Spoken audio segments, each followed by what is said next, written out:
नमस्कार दोस्तों, हर हर महादेव। स्वागत है आपका मेरे इस यूट्यूब चैनल रुद्र शक्ति दर्शन में। आशा करता हूँ कि आप सभी स्वस्थ हैं, कुशलता से हों। दोस्तों, आज जो वीडियो बना रहा हूँ वो मैं षडलिंग स्वरूप प्रणव का महात्म्य, उसके सूक्ष्म रूप ओंकार और स्थूल रूप पंचाक्षर मंत्र का विवेचन करूँगा इसमें, और उसके जप की विधि एवं महिमा, कार्य ब्रह्म से लोकों से लेकर कारुण रुद्र के लोकों तक का विवेचन करके कालातीत पंचावरण विशिष्ट शिवलोक के अनिर्वचनीय वैभव का निरूपण तथा शिव भक्तों के साकार की महत्ता। ये बहुत ही अच्छा विषय है। 2 पार्ट में बनाऊंगा इसको भी, क्योंकि ये बहुत ही विस्तृत पार्ट है। तो ध्यान से सुनिएगा दोस्तों।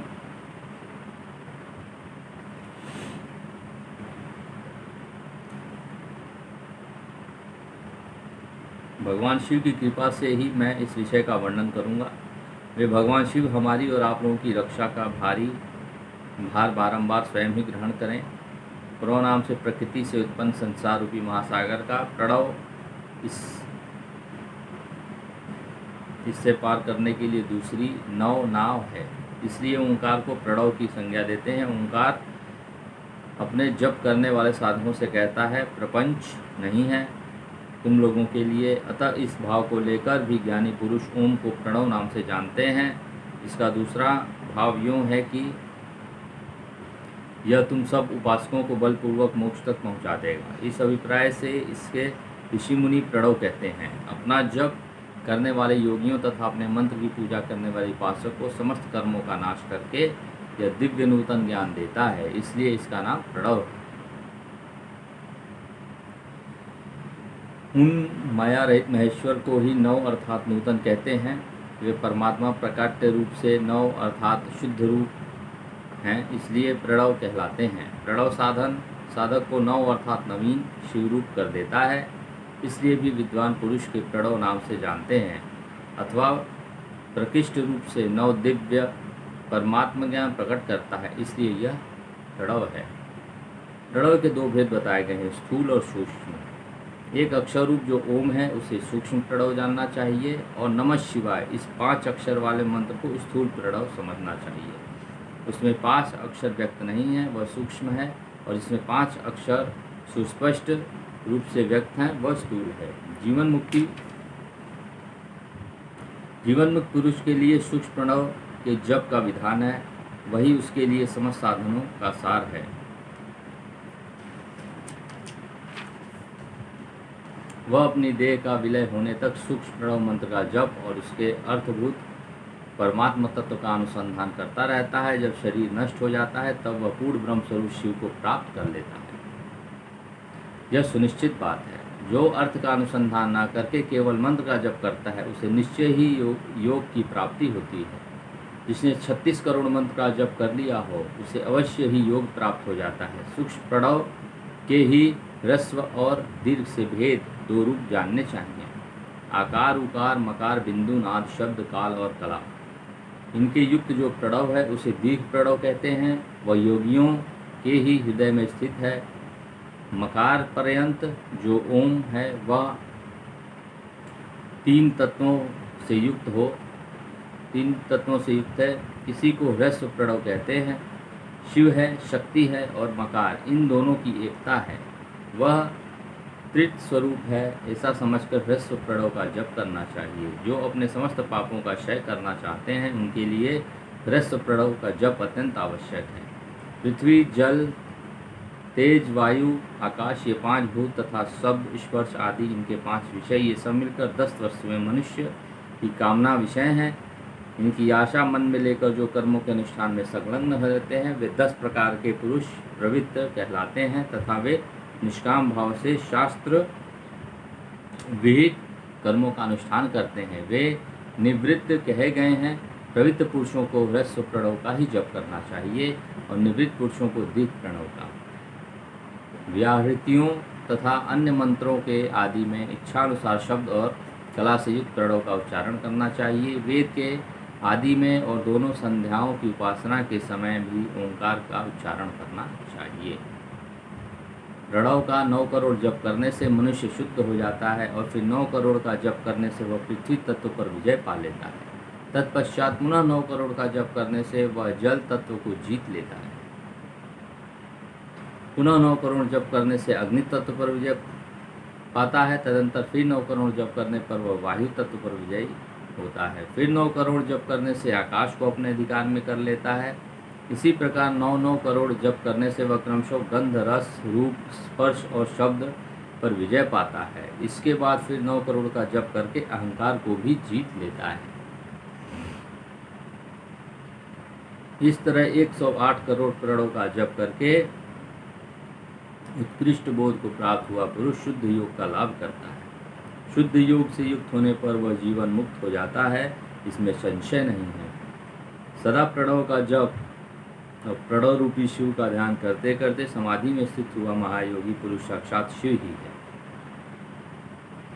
इसमें संशय नहीं है। पहले अपने शरीर में प्रणव के ऋषि, छंद और देवता आदि का न्यास करके फिर जप आरंभ करना चाहिए। आकारादि मात्रिका वर्णों से युक्त प्रणव का अपने अंगों में न्यास करके मनुष्य ऋषि हो जाता है। मंत्रों के 10 विध संस्कार, मात्रिकान्यास तथा षड ध्वशोधन आदि के साथ संपूर्ण न्यासफल उसे प्राप्त हो जाता है। प्रवृत्ति तथा प्रवृत्ति निवृत्ति से मिश्रित भाव वाले पुरुष के लिए स्थूल प्रणव जप ही अभिष्ट साधक होता है। क्रिया, तप और जप के योग से शिव योगी 3 प्रकार के हैं, जो क्रमशः क्रिया योगी, तपोयोगी और जप योगी कहलाते हैं, जो धन आदि वैभवों से पूजा सामग्री का संचय करके हाथ आदि अंगों से नमस्कार आदि क्रिया करते हुए इष्ट देव की पूजा में लगा रहता है, वह क्रिया योगी कहलाता है। पूजा में सग्न रहकर जो परिमित भोजन करता है वह इंद्रियों को जीतकर वश में किए रहता है और मन को भी वश में करके परद्रोह आदि से दूर रहता है, वह तपोयोगी कहलाता है। इन सभी सद्गुणों से युक्त होकर जो सदा शुद्ध भाव से रहता है तथा समस्त काम आदि दोषों से रहित हो शांति चित्त निरंतर जप किया करता है, उसे महात्मा पुरुष जप योगी मानते हैं। जो मनुष्य 16 प्रकार के उपचारों से शिव योगी महात्माओं की पूजा करता है वह शुद्ध होकर सालोक्य आदि के क्रम से उत्तरोत्तर उत्कृष्ट मुक्ति को प्राप्त कर लेता है। जो मैं जप योग का वर्णन करता हूँ, तुम सब लोग ध्यान देकर सुनो। तपस्या करने वाले के लिए जप का उपदेश किया गया है, क्योंकि वह जप करते करते अपने आप को सर्वथा शुद्ध निष्पाप कर लेता है। ब्राह्मणों पहले नमः पद को, उसके बाद चतुर्थी विभक्ति में शिव शब्द को भी पंच तत्वात्मक नमः शिवाय मंत्र होता है। इसे शिव पंचाक्षर कहते हैं। यह स्थूल प्रणव स्वरूप है। इसके पंचाक्षर से जप से ही मनुष्य संपूर्ण सिद्धियों को प्राप्त कर लेता है।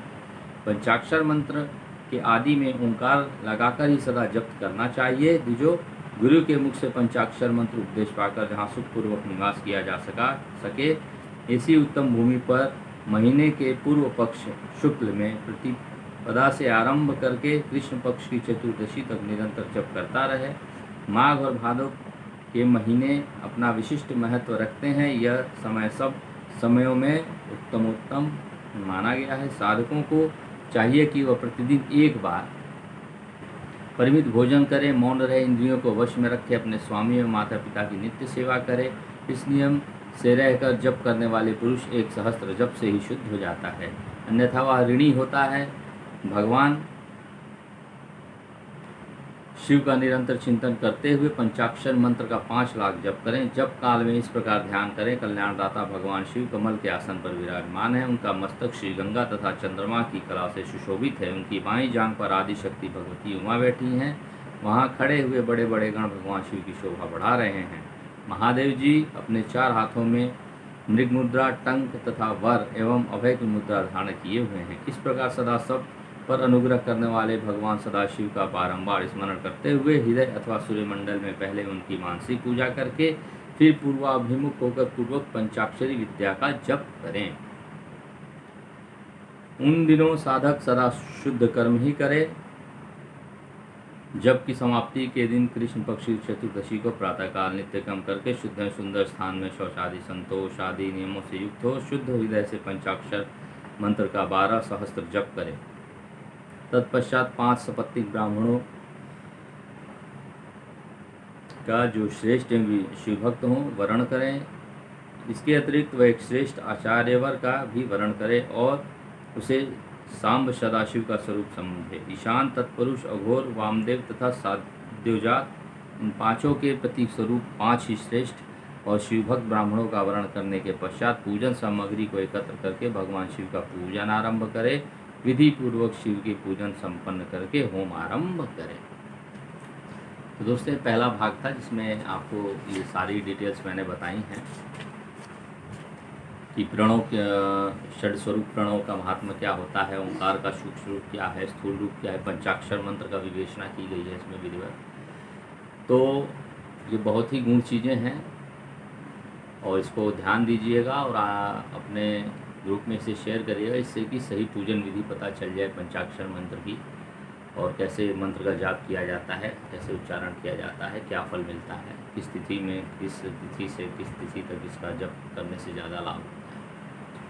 तो मेरे इस वीडियो को अधिक से अधिक ग्रुप में शेयर करिएगा, अधिक से अधिक देखिएगा और ध्यान से अपना पूजन करते रहिए और अपना लाभ उठाते रहिए मेरे इस वीडियो से। इसी के साथ मैं ये वीडियो समाप्त करता हूँ। धन्यवाद। और इसका दूसरा भाग मैं अगले वीडियो में आपको बनाने वाला हूँ।